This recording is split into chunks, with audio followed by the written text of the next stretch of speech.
Hello everyone, welcome to maths wiz in institute again. देखो, last time हमने जो quadratic equation के solutions करे थे वो किए थे फैक्टराइजेशन मेथड से। ठीक है, आज हमने एक नया मेथड सीखेंगे, क्वाड्रेटिक फार्मूला। ठीक है, to solve the quadratic equation by using the quadratic formula. ठीक है, तो क्वाड्रेटिक फार्मूला यूज करने से पहले हम इस क्वाड्रेटिक फार्मूला का डेरिवेशन कर लेते हैं कि क्वाड्रेटिक फार्मूला आया कैसे। ठीक है, तो देखो, तो जो जनरल इक्वेशन है क्वाड्रेटिक इक्वेशन की, वो है a x square plus b x plus c is equal to 0। ठीक है, तो ये हमारी क्वाड्रेटिक इक्वेशन की स्टैंडर्ड फॉर्म कहते हैं इसे, या फिर जनरल इक्वेशन है उसकी।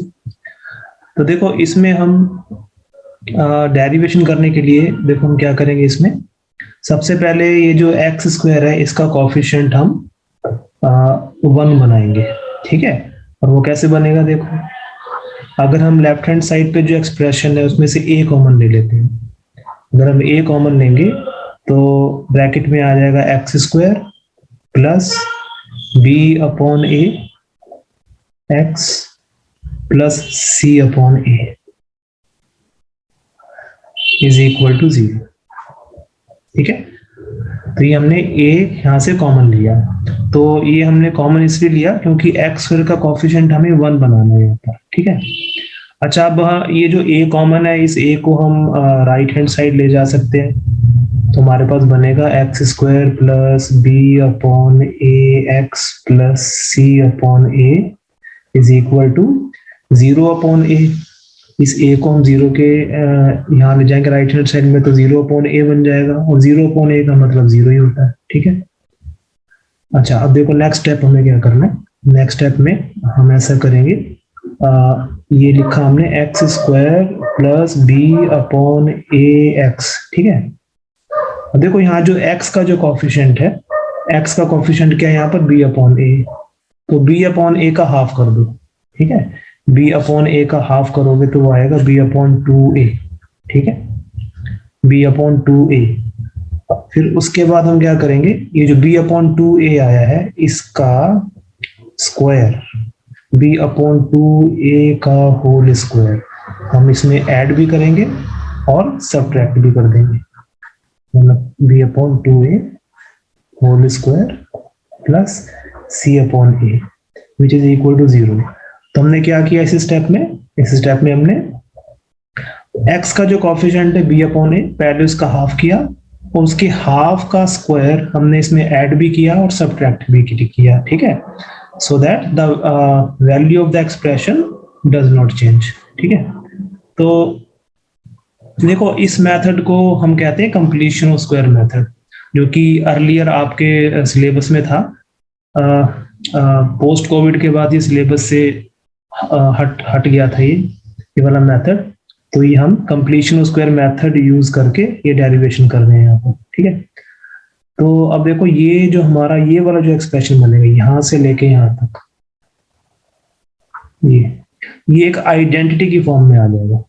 वो देखो कैसे आएगा, ये बन गया एक्स स्क्वायर प्लस, अब देखो b upon a into x को हम लिख सकते हैं 2 into x into b upon 2a।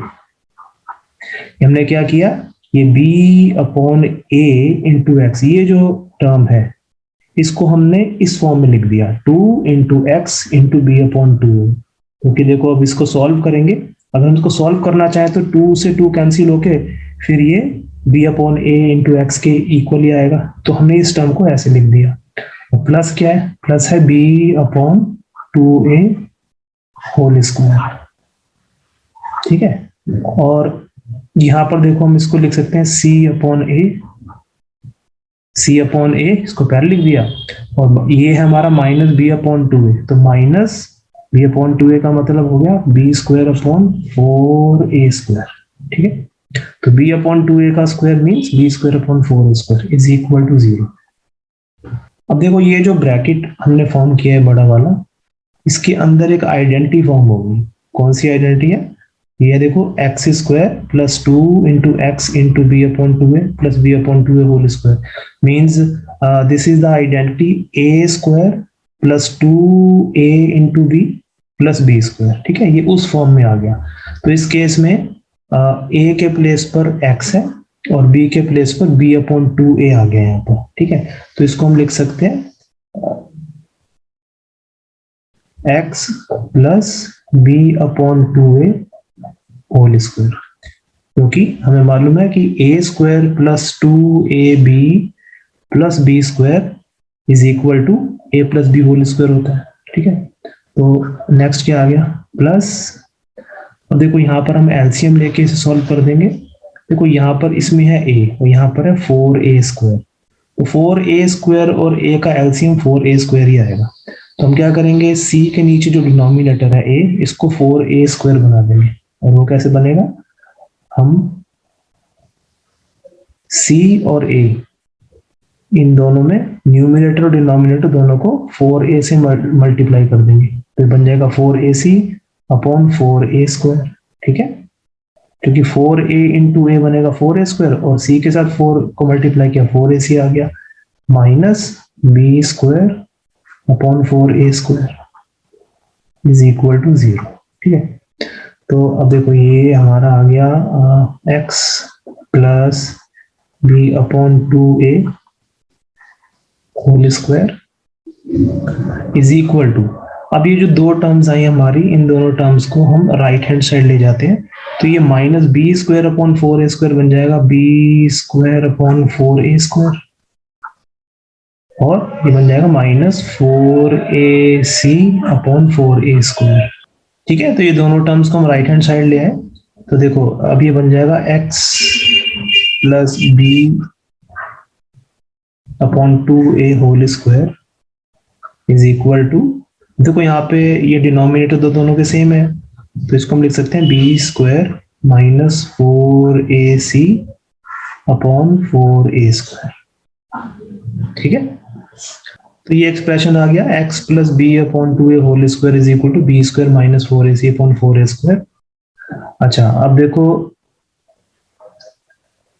यहां से हमारे पास आ जाएगा x plus b upon 2a is equal to square root of b square minus 4ac upon 4a square, और यहाँ पर प्लस माइनस भी आएगा, ठीक है, क्योंकि जब स्क्वायर हटता है लेफ्ट हैंड साइड से तो राइट हैंड साइड पे प्लस माइनस आता है। तो हमने क्या किया, दोनों तरफ स्क्वायर रूट कर दिया। तो अब देखो यहाँ से ये हो गया x plus b upon 2a is equal to plus minus, अब देखो इसको हम ऐसे लिख सकते हैं, it is square root of b square minus 4ac upon, ये 4a स्क्वायर का स्क्वायर रूट हो जाएगा 2a, this implies that x is equal to, अब ये b अपॉन 2a जो हमारे पास एक्सप्रेशन है, इसको हम राइट हैंड साइड ले जाएंगे तो ये बन जाएगा माइनस b अपॉन 2a, ठीक है, हमने b अपॉन 2a को उधर ले गए, तो minus b upon 2a plus minus square root of b square minus 4ac upon 2a, ठीक है।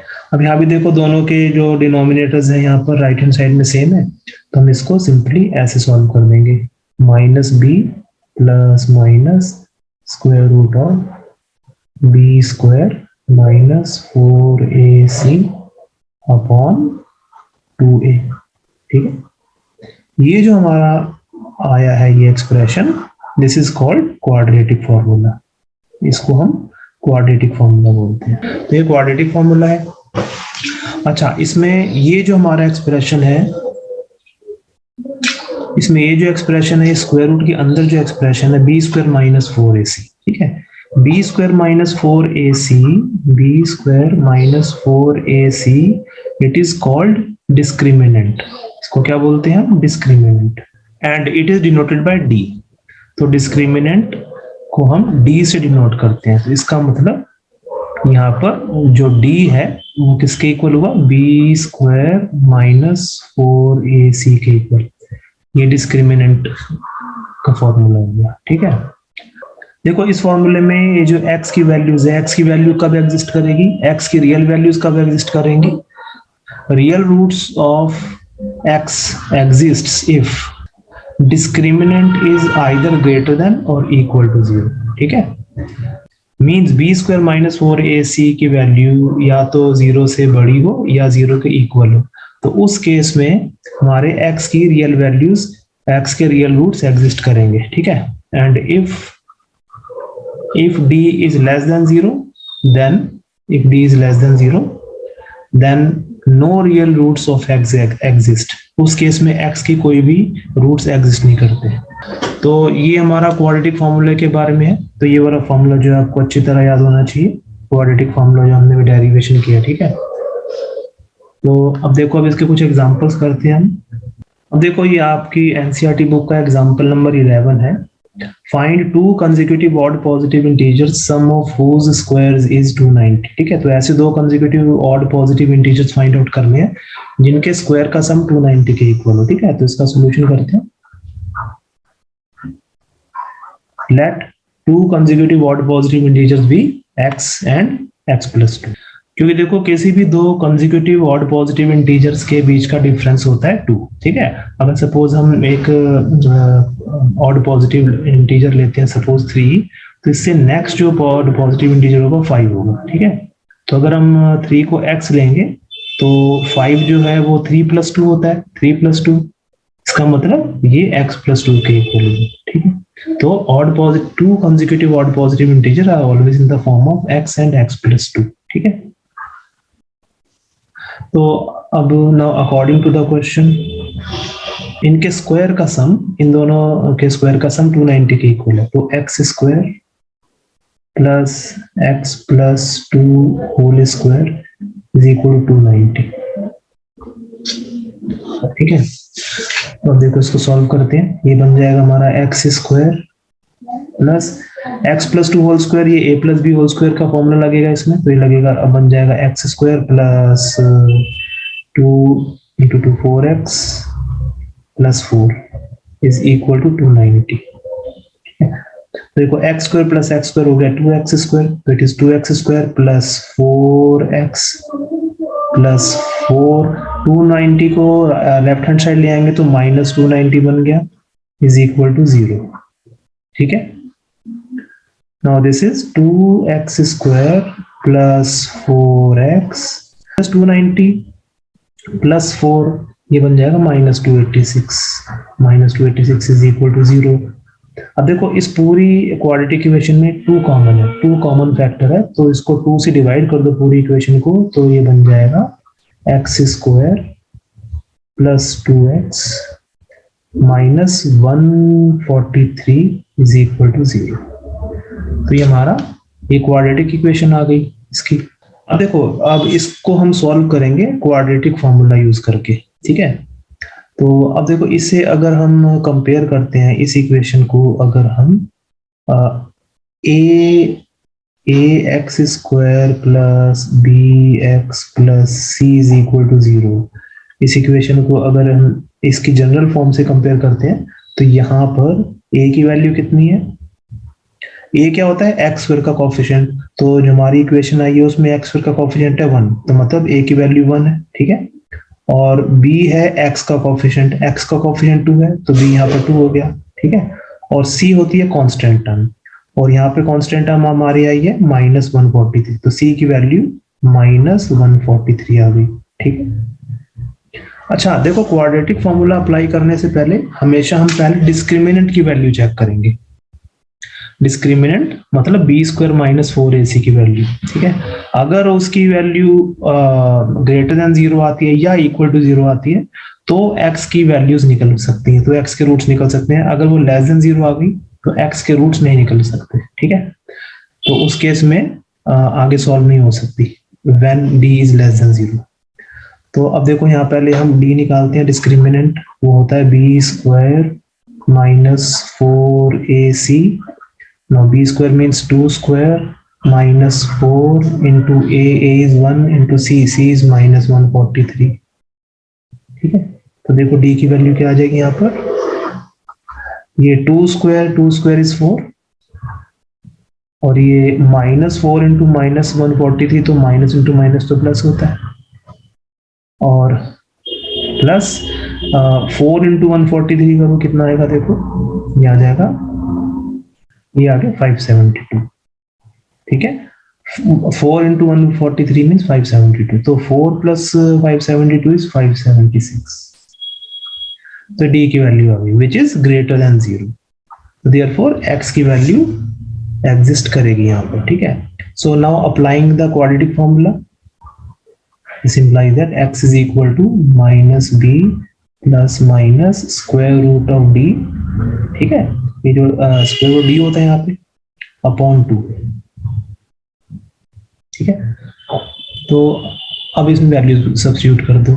b कितना है हमारा, b है 2, तो यहाँ पे b के प्लेस पे 2 पुट करोगे तो ये आ जाएगा -2 plus minus square root of d है हमारा 576 upon 2a, 2 into 1, now this is equal to plus minus 24, क्योंकि देखो 576 का स्क्वायर रूट होता है 24 अपॉन 2, तो x is equal to -2 plus 24 upon 2 और x is equal to -2 minus 24 upon 2।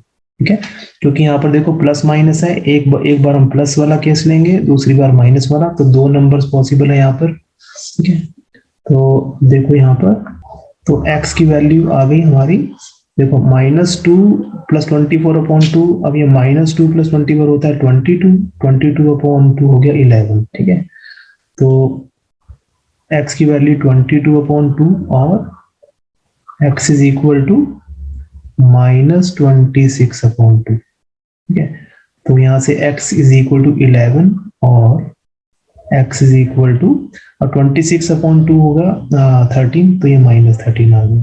ठीक है, तो x की 2 पॉसिबल वैल्यूज आ गई, x इज आइदर 11 और -13, but x can not be negative integer.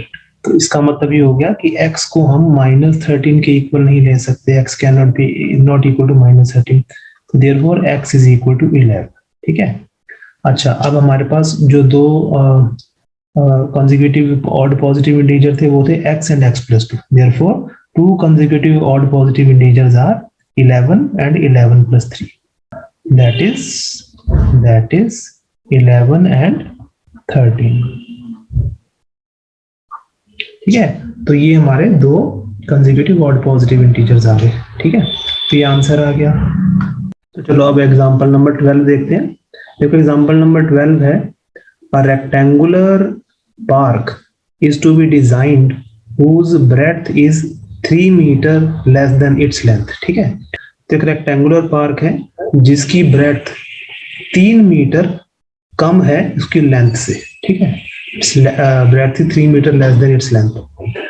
It's area is to be 4 square metre more than the area of the park that has already been made in the shape of an isosceles triangle with its base as breadth of the rectangular park and of altitude 12 meter। Find its length and breadth। तो हमें length और breadth की निकालनी है rectangular park की। ठीक है, तो देखो पहले इसको हम एक फिगर से समझ लेते हैं। हमें एक रेक्टेंगुलर पार्क गिवन है, ये हम रेक्टेंगुलर पार्क बनाते हैं इसे। देखो ये रेक्टेंगल है, इसकी जो ब्रेड्थ है that is 3 metre less than its length. तो सपोज हम ये जो इसकी लेंथ है इसको हम x ले लेते हैं, late length of the rectangular park भी x। ठीक है, तो इसकी जो ब्रेड्थ हो जाएगी वो 3 मीटर लेस है लेंथ से, तो उसकी ब्रेड्थ हो जाएगी x - 3 मीटर के इक्वल। ठीक है, तो late length of the rectangle be x meter, this implies that breadth of the rectangle is x - 3 meter। अब देखो अब और हमें क्या गिवन है इसमें, अब हमें गिवन है कि its area is to be 4 square meter more than the area of the park that has already been made in the shape of an isosceles triangle with its base as breadth of the rectangular park and altitude 12 metre. तो चलो इस rectangle को हम नाम दे देते हैं कुछ ABCD। तब हमें गिवन है कि इसकी जो रेक्टेंगल की ब्रेड्थ को हमने बेस लिया है और उस पर एक आइसोसेलेस ट्रायंगल बना है। तो सपोज ये हमने एक आइसोसेलेस ट्रायंगल बना दिया यहाँ पे,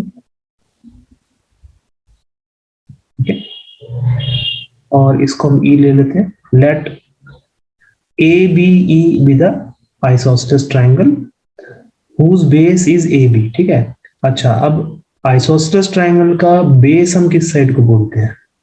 आइसोसेलेस ट्रायंगल का बेस वो होता है जो अनइक्वल साइड होती है, ठीक है। Base of N isosceles triangle is unequal side. इसका मतलब जो ए बी है वो अनइक्वल साइड है।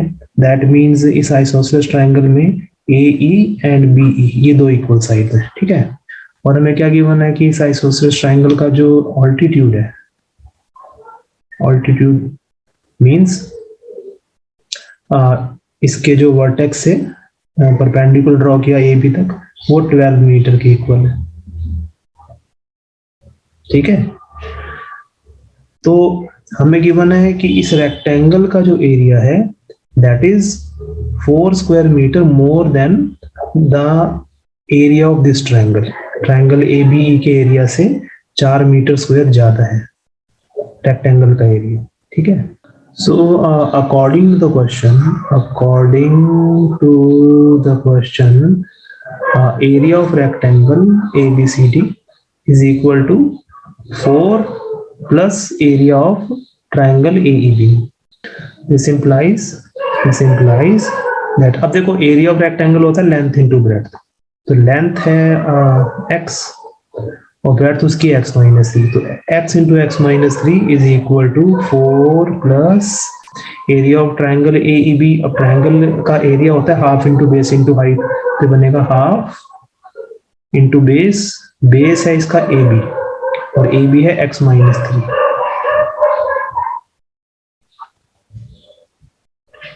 इंटू हाइट, हाइट है 12, ठीक है। तो दिस इंप्लाइज, अब देखो x इंटू एक्स माइनस 3 हो जाएगा x square minus 3x is equal to 4 plus, देखो इस टर्म में ये 2 से हम 12 कैंसिल कर देंगे, तो 2 6 12 आ गया, तो ये आ गया 4 प्लस 6 इंटू एक्स माइनस 3, ठीक है। तो this implies that x square minus 3x is equal to 4 plus 6 को मल्टीप्लाई करो ब्रैकेट में, तो ये आ जाएगा 6x माइनस 18। तो देखो इसको हम क्वाड्रेटिक इक्वेशन की फॉर्म में लिख लेते हैं, एक्स स्क्वायर माइनस 3x और इज इक्वल टू 6x, और ये 4 माइनस 18 हो गया माइनस 14। तो this implies that x square minus 3x, 6x को इधर ले आओ तो माइनस 6x, माइनस 14 इधर आ जाएगा, तो ये आ जाएगा प्लस 14 is equal to 0, ठीक है। तो this implies that x square minus 9x plus 14 is equal to 0। तो ये हमारा ये क्वाड्रेटिक इक्वेशन बन गई इस एक्सप्रेशन की, ठीक है। इस क्वेश्चन की क्वाड्रेटिक इक्वेशन बन गई है। अब देखो, अब इस इक्वेशन को सॉल्व करेंगे क्वाड्रेटिक फॉर्मूला से, ठीक है।